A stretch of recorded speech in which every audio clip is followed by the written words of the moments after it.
Alright, this is Husky Hardcore here. Going to give you my Denver Broncos draft recap.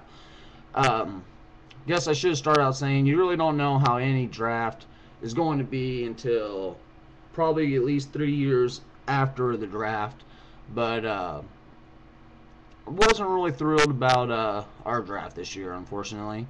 I don't know if we have if we got one person that's going to come in and start for us right away through the whole thing. But we'll go ahead and get into it. Like I said, can't really tell until you see him on the field at least a couple of years. But as of right now, here's kind of what my thoughts were.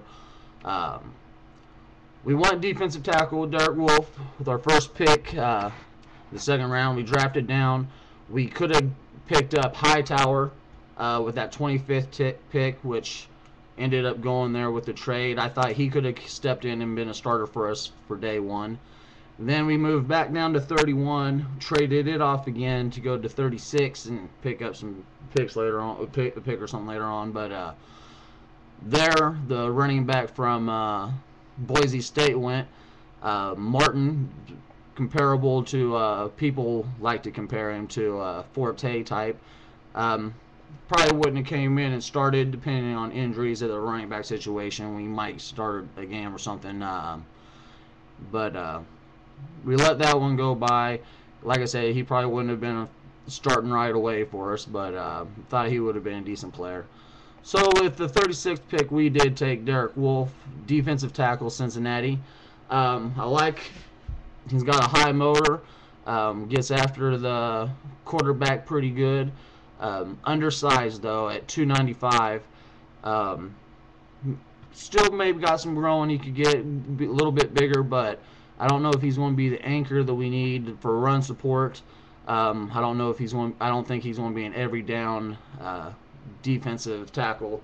Probably coming in on pass situations. They had other people there. Worthy from Michigan State was still on the board. He was a big guy, real big guy. Could maybe do that, but Worthy, they say, takes plays off and sometimes isn't always motivated. Derek Wolfe, motivated, really good, plays hard. Was co-defensive player of the year for the Big East. So those are some things I liked about him. Just the only thing I really don't like is his size, undersized. Don't know if he's going to be able to play every down, like I said.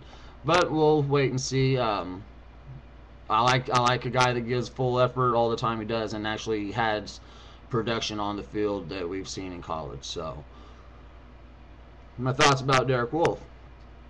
Now our second pick, excuse me, in the second round was Brock Osweiler, quarterback from Arizona State, 6'7", huge guy, big arm. Like I said, biggest arm in the draft. Don't really like the pick. Don't really like the position. You want somebody. I mean, if we've got Peyton Manning, we're trying to win now. We need people that can come in and start playing for us right away. And if things go right, Osweiler's not going to see the field for the next 3 years at least. Also, he just slings that ball. His throwing motion. I mean, it was kind of quick how he gets it out, but it just looks like he slings it. Didn't get to watch a whole lot of Arizona State play this year, but from what I've heard about him, he throws a lot of screen passes and wide receiver screens and outs and stuff like that. So don't really know why. Then it comes out that John Elway's son is really good friends with him, and not saying that that's the reason why he got picked, but it's not a pick that I like. Especially, I mean, people want tall quarterbacks, but he's getting to the edge, maybe being too tall. Wasn't really thrilled about the Osweiler pick. Third round pick, Ronnie Hillman, running back, San Diego State. We moved up to get him. Sorry for saying but we moved up to get him. fast, quick. They're comparing him to a Darren Sproles type. I They say he can run in the middle of the field. At least he was able to at San Diego State. We'll see what he can do in the NFL. Uh, he can do a lot of things. Help us up with the return game. If he can be a Sproles type of player with Manning at our quarterback, it could be some weapons. Maybe a little bit of reach to go get him at as high as we did and moving up to get him. He might have been able to stick around. And if he wasn't, there were also players that were still left on the board that went Saturday, like Rainey from Florida, who I liked a lot. I got to see quite a bit of Florida games this year. Rainey, I think, was going to be a really good fast speed guy, kind of like what Percy Harvin was at Florida a couple years ago. Could do a lot of the same things that this Hillman can do. Was a big recruit out of high school, and I don't know, might have a better NFL career than Hillman. We'll have to wait and see. We'll wait and see. He, like I said, he won't be, as a running back, won't be a starter right off the bat probably for us, but he'll definitely get some playing time this year and hopefully give us a little bit of a spark. Omar Bolden, our fourth round pick, cornerback, Arizona State. Kind of like him. Didn't play any last year because of ACL injury, but picked off a lot of balls in 2010, I guess it would have been, and quick. Hopefully, he'll be able to step in and play significant time for us, especially after we released Andre Goodman. I believe it was on the 16th, a week or two ago. Little bit of a need there. Was pretty happy with that. Might end up being a steal if he really is a second round talent, like people said that he might have been if he didn't get hurt. We'll just have to wait and see. From this part of the draft, I was kind of a little worried. Two people from Arizona State, a San Diego State. I know Elway probably is a Pac-10 fan from California, played at Stanford. I was hoping that they're not. I was like, man, I hope they're not just watching the Pac-10 and the West Coast teams.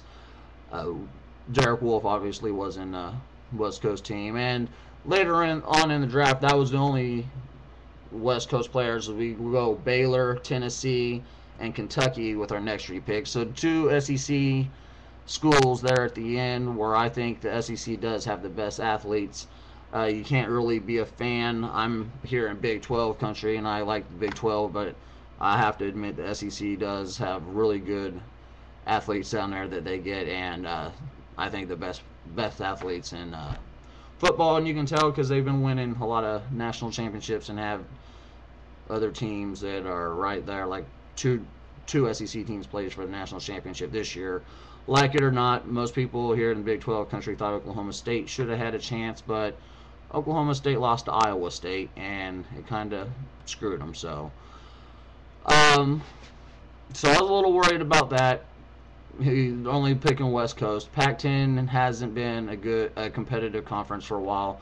Sure, they have the good Oregon, who can get a bunch of good athletes because of Nike and the money that they have there, but it was a little worried. Luckily, that was the end of the West Coast run. There's at number 4, another fourth round pick. We picked up Philip Blake, center from Baylor, a big boy. I think you have to get a big boy offensive lineman every draft. I really do. Same with in the draft. You just need to sometimes get those physical specimens, big people that.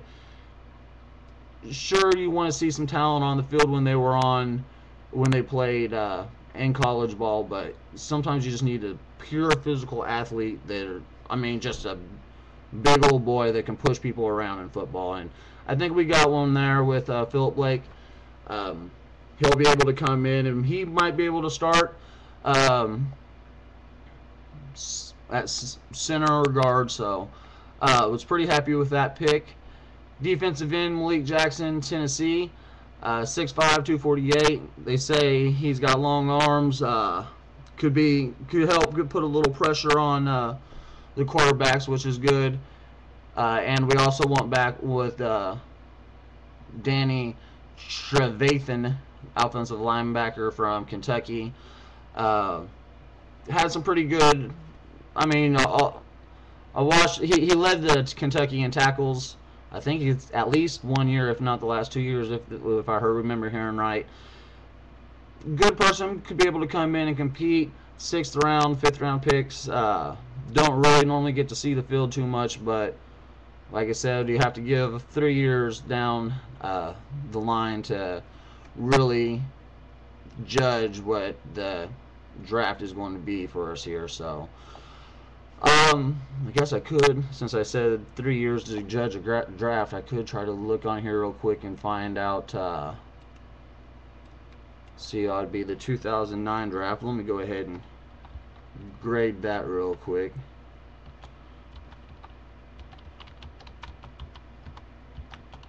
If it's not going to take too long.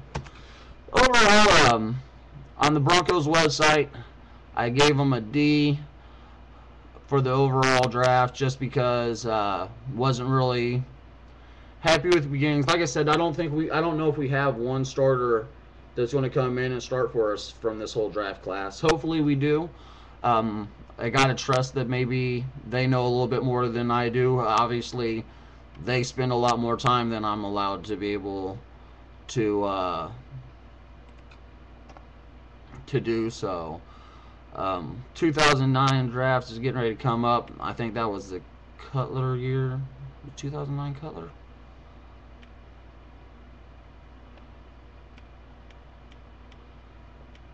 Cutler, Moreno. Since Cutler's not there, I don't want to go through figure out the picks from 2010 that we got from him. We also don't have our quarterback we picked in 2010 as in Tebow anymore. So no Sean Moreno. Well, I mean, he can't stay healthy. When he can be on the field, he's done all right, but this website's not a very good one. Darcel McBath out of Texas Tech. He's played off and on sparingly. North Carolina tight end Richard Quinn. Who? When this happened, this guy gave him a B. It's hard to judge it now because Cutler's not on our team anymore. He would have been the big pick if we still had him. That's a hard draft to judge right there for us being a Broncos fan. So we'll skip it and hopefully, I don't know. Hopefully this part doesn't come out on my video because it sucked. The judge of the 2009 draft. So that's kind of just what my thoughts are. We'll have to wait and see. I hope Derek Wolfe can end up being the full-time starter that we need.